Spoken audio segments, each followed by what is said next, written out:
تہجد کا سجدہ ہو اور اللہ نہ ملے، ایسا تو ممکن ہی نہیں۔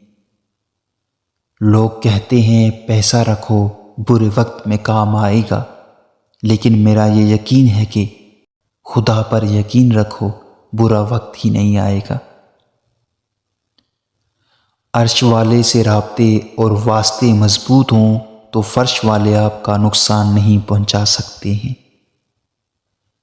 نہ کر نصیب سے اتنے گلے اے مسلمان، جب اللہ راضی ہوتا ہے تو ہر چیز مل جاتی ہے۔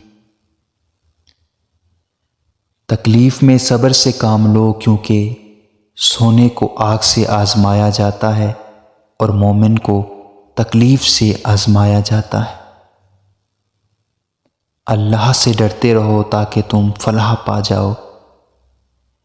بے شک اللہ تعالیٰ ہر وقت توبہ قبول کرنے والا، رحم کرنے والا ہے۔ تمہارا رب خوب جانتا ہے تمہارے دلوں میں کیا ہے، اللہ پاک سب جانتے ہیں۔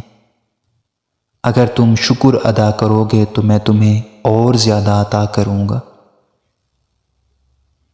توبہ کی مہلت ملنا بھی اللہ کا ایک بہت بڑا احسان ہے۔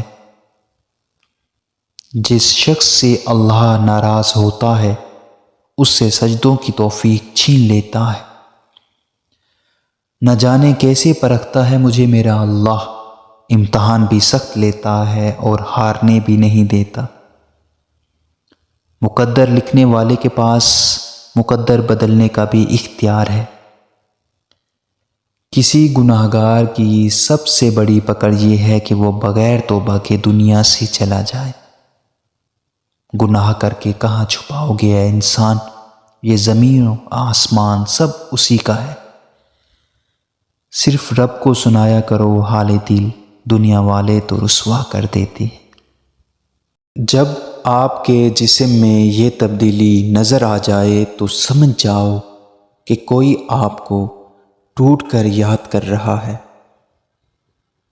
جب آپ کا موڈ اچانک سے تبدیل ہو جائے، یہ تبدیلی آپ کے چہرے پر مسکراہٹ کی صورت میں ہوگی یا اداسی کی صورت میں ہوگی۔ خطرہ نہیں مجھے زمانے کے زوال کا، میں دیوانہ ہوں حضور صلی اللہ علیہ وسلم کی آل کا۔